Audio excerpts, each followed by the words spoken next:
A 1000 kilogram spherical tank rests on a smooth inclined surfaces with contact points A and B as shown.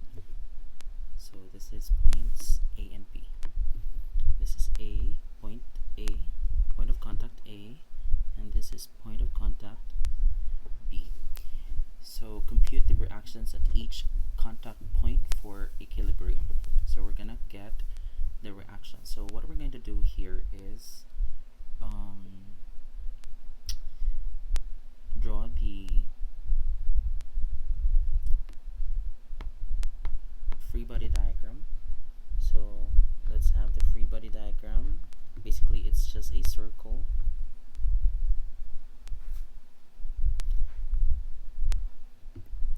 and then just have to follow the point of contacts. So this is point A and this is point B. Okay, so for point A, since there is a point of contact there, so might as well draw the line of contact. How do we draw a line of contact? It should be perpendicular with the radius. Okay, so let's just plot the radius first, or the center of the circle. So this is the center of the circle, and then if we draw a line towards here, so that would be the radius, and also for here that's the radius. Okay,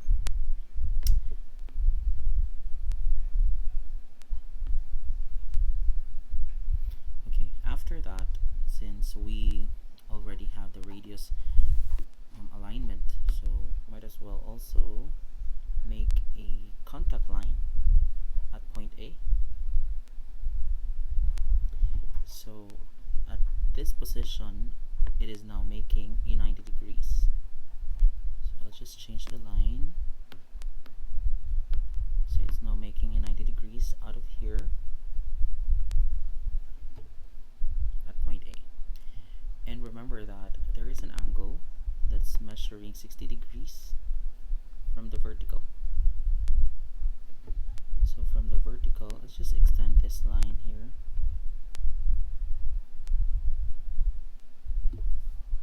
So there is a line or angle that measures 60 degrees with the vertical. So this is 60 degrees. Okay, so since we have this point of A, and we will always be providing a reaction at point A, because at point A there is a contact point and it is a smooth surface, so the force would always be in the same line with the radius or perpendicular with the line of action. So I'll have here RA. Okay, and for RA we will be getting its components, since if you try to make a vertical line, an axis, so like vertical axis and horizontal axis, so it's actually inclined, so that's why we have to get its components. Okay, so this line or this angle is 60 degrees. If we try to draw another vertical line here, so somehow it's also not 60 degrees there. Okay, and then if this is perpendicular, therefore this angle here is a complementary angle of 60 for 90, so therefore this is 30 degrees. Although it's not really it's on scale, so just forgive me about it. Anyway, you have that 60 degrees already, and the 30 degrees from the vertical also to the resultant, so we could now get the component.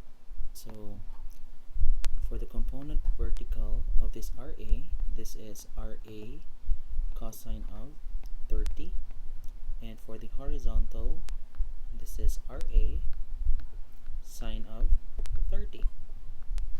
So now we have the components of RA. And also for B, do not forget that we have this line of action for B, and if that is the line of action, might as well get the force that acts at point B, and it should always be parallel with the radius or perpendicular with the line of action. So this is RB. Okay, next. So what we're gonna do here is get the inclination. So this is the type of inclination that point B has. So from the horizontal, so let us draw a triangle. So I'll just draw a triangle that will represent the same orientation. So here, this is, according to the problem, that this is 3 and this is 4. So I can just move it around here. So if this is 3 and 4, we can create this one. So by Pythagorean theorem, z is the square root of, so it's actually the square root of 3 squared plus 4 squared. So z is 5. So that's 5. Okay, so if that is 5, I'll just change it now. This is 5. So let's move it here. Okay, so we have to get its component for RB. So for RB, let's have this one from the vertical. This is RBX and RBY rather. RBY, and this is RBX. So how do we solve for RBX and RBY? So for RBX, we have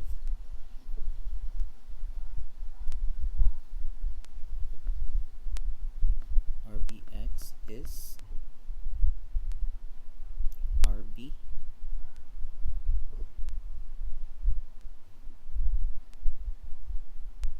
so RB, and it's 3 over 5, right?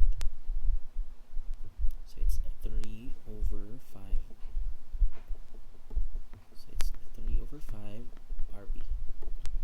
And then for RBY, it's 4 over 5 RB. So how do we prove that we got it correctly? So here, if we just call this angle as angle theta, so let's change the thickness. If this is angle theta and this is the triangle, so let's just move the triangle here. This one also. This one. This.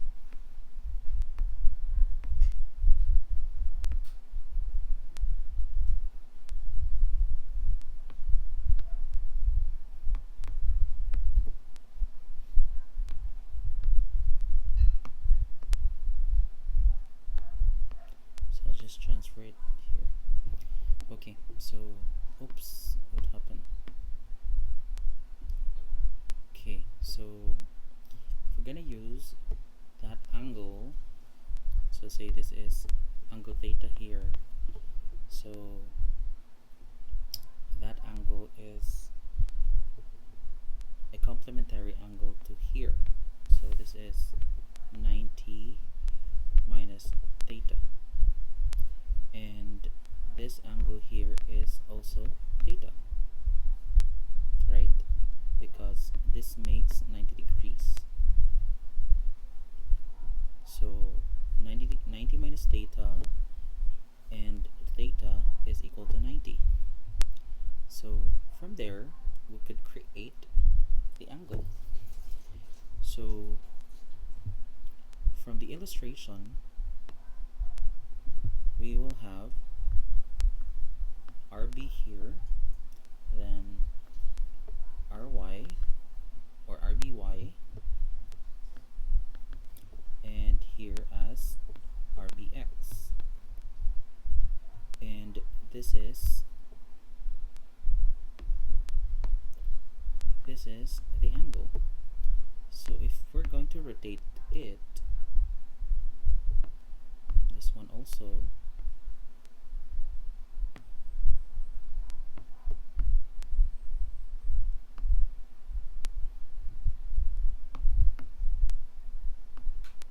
this one, and this, so we can create two similar triangles. So how do we solve for RBY? So RBY over RB is equal to 4 over 5. That's why RBY is equal to 4 over 5 RB. It's actually just the same.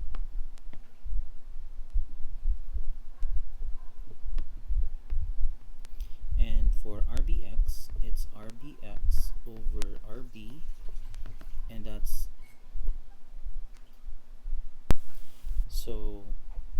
equal to 3 over 5.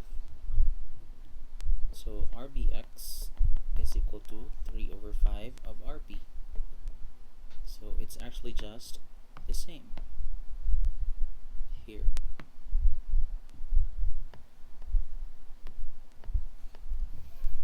So I hope you get it correctly. Alright, so since we now have the vertical and horizontal components of the point of contact, the reactions A and B, we will now be translating the weight of the cylinder or spherical tank. So according to the problem, that the spherical tank has a weight of has a mass of 1,000 kilograms. So how do you translate? It has 1,000 kilograms. So I'm using this one. So this one here, this is 1,000 kilograms. So we're gonna translate it into Newton. So multiply it with 9.81.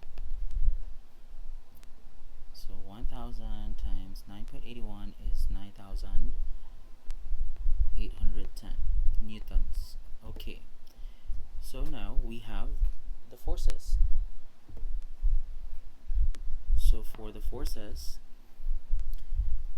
we will be getting the summation of forces horizontal equal to 0. So you have RA sine of 30 degrees. By the way, to the right positive, to the left negative. And with that, that's equal to, minus RBX. And that's equal to 0 because there are no more horizontal forces. And by the way, let us just simplify this one, since RBX is equal to 3 over 5 of RB. So 3 over 5 of RB equal to 0. This is equation number 1. Let us proceed to the next equation. Summation of forces, vertical. So upward positive, downward negative. By the way, we cannot use the summation of moment here. The reason, because we don't have any values of distances. Even the radius of the spherical tank is not mentioned. So we're limited to only summation of forces horizontal and summation of forces vertical. So later on, I'm going to also discuss why.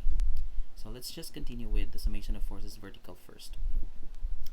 So all the vertical forces, it's RA cosine of 30 upward, and then RBY upward, then minus 9810, and that's equal to 0. So let us substitute the value of RBY, and RBY is 4/5 of RB. And then transpose this to the other side, it will become 9810, and this is equation number 2. So using the first and second equation, we will be getting, or we will be using the method of elimination, substitution. So here. But since we have a calculator that will give us the answer for two unknowns with two equations, so let's just use the calculator. So at the end, we will be getting RA and RB values, or the reactions at the point of contact. Okay, so let's just go to two unknowns, two equations set up. This one.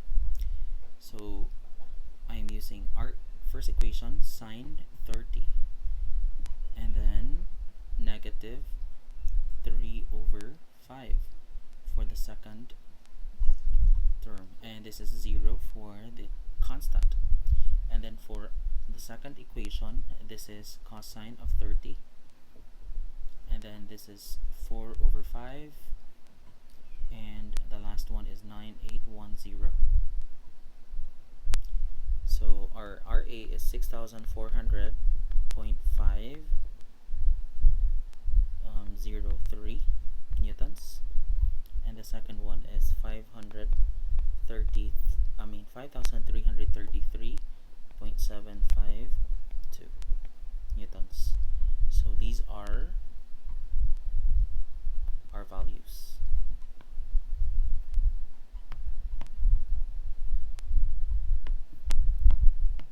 And these are the reactions. Okay, so now let us continue. Why are we not going to use the summation of moment? The reason is because here, if we try to apply the principle of transmissibility, so here, if we're gonna transfer this on a certain point, so let's just transfer this and paste it here, or here, and then the value, do not forget, oops, let's just copy the value, that one. Also for this, we're going to copy that. So this force here is RB. So basically we can rewrite it, or we can transfer it as long as it's on the same plane. So it's acting along this line, so we can transfer that because that's principle of transmissibility. And then for RA,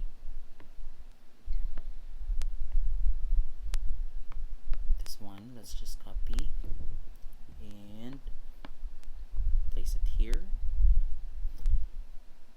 So that's the direction. So somehow this is, or we can apply the principle of transmissibility. So what happens here? Okay, so we're having principle of transmissibility, so I can transfer that. So now this is a concurrent force system, wherein in concurrent force system there is only one single point. So all the forces are acting at the single point, which is the center of the circle. Therefore, there is no moment because they're acting on a single point. There is no distance. That's why we cannot use the summation of moment. I hope you get my point. So let's proceed to the next example.